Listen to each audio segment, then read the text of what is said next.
Hello and welcome back to Space Engineers. In today's video, we're looking at another large block ship, and this one that I'm currently standing on is a very odd shape, but it's called the Sepher Frigate Class, which is, well, this lovely thing over here. So currently it doesn't really look too different from other ships that you find on the workshop page, until we keep zooming out and out and out, we get a bloody great blade all the way down to here, where from a distance it kind of looks like a giant mallet, where you grab hold of this section and just slam it straight into an enemy. But yes, this thing is very well armed. We've got turrets all the way around this thing, and we also have some covered up turrets at the very front here. So putting the camera like so, as you can see, we've got some doorways there, and there, then another one up to here. These cover up our manual fire weapons, where we've got artillery guns down here, and the singular railgun up there. When we're in the cockpit, we simply open up the doors and fire them, then close them after while they're reloading. It just saves you from taking any kind of unnecessary damage to those guns while they're reloading, and will just help them last a lot longer in combat. Yes, we'll see them a bit later on. I'm just going to put the camera like so. There we go. And yes, if you are interested, there will be a link to Skybox in the description below, as per usual. But for this, pressing F10, finding in spawn menu, here it is. The frigate class is 963 large blocks, using a bunch of the DLC packs. We see here a nice bit of information about it, including its block, key suit, and mass, as well as what it has on there. So it has a jump drive, so it's jump capable, and here is its full-on armament, in the form of 1 railgun, 4 artillery cannons, 4 artillery turrets, 2 assault turrets, and 1 Gatling turret for a bit of point defense, which should prove very nice in combat. So giving this thing a thumbs up, move around towards the very front, which we're going to do up here, because this is where the cockpit is sitting. Then we're going to move around the outside, get a good look at what's going on, have a look at the interior. It has a very tiny interior compared to the last video I showcased. And then we'll go and try and find some enemies. If not, we'll slam it into an asteroid. So my light slightly turned on, here we go. This is what we get for the very front. The Sepher Frigate Class, and that's a bunch of red and black steel blocks that make up the main body of the ship, apart from the silver section at the bottom, acting as that giant blade. Over here we see our industrial cockpit to drive this thing around, where we've got ourselves a slanted window in front of it for some extra protection. Down here is our doorways, where right behind there, like I said, is our railgun. Then going further down, we can then see our artillery turrets on the left and right hand side, until we get over to here, but once again we've got our doorways, where it has our manual artillery guns, while precisely shoot all targets. If we were to continue moving down, we then got some ion thrusters, some hydrogen thrusters, some more turrets, till eventually we get over to this silver section, acting as our blade, that comes all the way down towards the very bottom here. And there we go. Coming up on the side, it's very nice and very shiny. Yes, up we go. All the way up to here. And there we are on the side. So we've got a bunch of antennas to make sure we can always find this thing, and there's a very clear view of our turret on the side, in that very light greyish blue colouring. All the way over to here, on the main body itself, there we are, there's our doorway to get inside, with a little platform for us to land down on, be able to walk inside. That's going to be the same on the opposite. Over to here we then got a connector, which is on a piston, one on both sides, where in the cockpit we can simply press a button, that will extend all the way out, thus easily connect this up to a station or your base, to be able to recharge this thing up, load of ammunition, and of course your general goods and all of that. There we run towards the back of this thing, here we go. So we've got 2 large hydrogen thrusters to boost us around, assisted by 4 ion thrusters, 4 small ion thrusters. And of course down to there's our interior turret for a bit of defense at the very back of this thing, very good for any kind of missiles just trying to chase you along. They're getting a bit closer here, here we go. They're moving all the way down.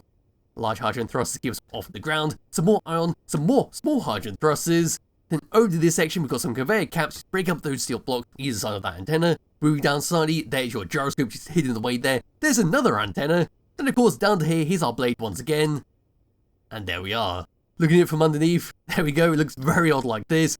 Then moving a bit closer, there's another little antenna sitting right there. And then all the way over to here, and across.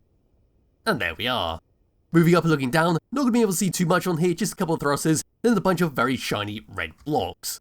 I will then come across where I'm standing, and there we are with the outside. See, this looks bloody fantastic with how it's all been set up. It's a very odd design, which, well, I'm not too sure how well it would be in combat itself, since you've got massive surface area to actually take damage on. But then again, the section down here doesn't really have anything going on with it. It's generally just steel blocks. So I suppose it doesn't really matter at the end of the day, but could make parking this thing on a platform or a ship very difficult to do. Anyway, grabbing hold of my character and moving across to the doors on each side, so it should be all the way down to here, past this turret, and into there. There we go, so we've got a little platform right there, and that's all it is. Turning around, opening up this doorway, walking through here we go, and yes, the doors will close automatically behind us, because we do have the auto door and LL script on this thing, which is very handy stuff. Yes, for this room, this is what we get, and this is our entire interior, apart from that door up there, which takes us to the back of the cockpit. So over here is your survival kit to recharge on. Over to the left hand side, we then see our auction tank. Up there is your reactor, there's a warfare battery. To the opposite side, there's a programmable block for auto-door and airlock script. And around there is your air vent to make sure you don't suffocate. Looking all the way up, we've then got some lights, there's our doorway with a ladder, and that's about it. Jetpacking all the way up, opening up that doorway, landing myself down, here we go. And here we are for the next section. So in here is more of a decorative set, where down below where we just were is your more functional set. Yes, over to the left hand side, or the right hand side even, there's your cryopod, there's your armory locker, over here's your little kitchen table to, well, prepare your food. Over to the opposite side, there's your bed to sleep on, there's your shower, there's your toilet. And over here's your gravity generator, behind some windows. Around behind me, there's another programmable block with our whip salvo script, which is for our artillery guns, our manual artillery guns, fire them on the 1, 2, 3, 4 pattern. As for that, opening up that, closing it right behind me, and here we are for the back of the cockpit. In the first person view, this is what we get, so looking down we can see the time of day, looking all the way up, and there we are. Into the third person view, this is what it looks like on the camera. There we go, so we've got to be very careful where we have the camera to make sure we see where that little spike at the bottom there is going. So it's going to be very easy to fly around like so, and not see the actual bottom of that spike, so you could easily scrape that along and damage it. Then again, like I said, it's very easy to repair because it's just steel blocks. Anyway, bring up the HUD, these are controls we get. So number 1 and number 2 is going to be to fire our railgun and our artillery guns, with the camera all the way towards the front and angling it like so. We then press number 3, and then number 4 to open up those doors. So I would press them and fire it, there it goes with that. Then press number 1, fire them, there we go, 1, 2, 3, 4, and there we go. Once they're fired, we see me close up the doors, and now they're nice and protected from any kind of pot shots or street shots coming towards the front of this vehicle. Anyway, back into my character, bring up the HUD once again. We then got 7, 8 and 9 for your jump times. We're pressing number 7. We now jump 1,588.24 kilometers, which is bloody good stuff for a small ship. And over tab number 2, we then got our internal repair system, where we've got welder just wedged inside this ship. So if we were taking a lot of damage in combat, our main internals will then be repaired up by that. But if we don't want to use it, we want to actually save the resources inside the ship. We simply turn it off, and that's done. And then for our final 2 controls, 3 and 4, as you can probably guess, for our connectors on each side. Pressing them, they're going to extend all the way out, to make it much easier to dock up to a station, where you simply drive up to it, extend these out, because we can't exactly land straight down onto a platform, because of the spike at the bottom. And there we're just keep going out and out and out, and they'll go for quite some time. So we'll reverse them back in, nothing else on any other tabs, so it's time to drive this thing around and see how it handles. So moving forwards, here we go, and this is the speed we get. So as you can see, we are very fast, thanks to all those large hydrogen thrusters and ion thrusters just boosting us around.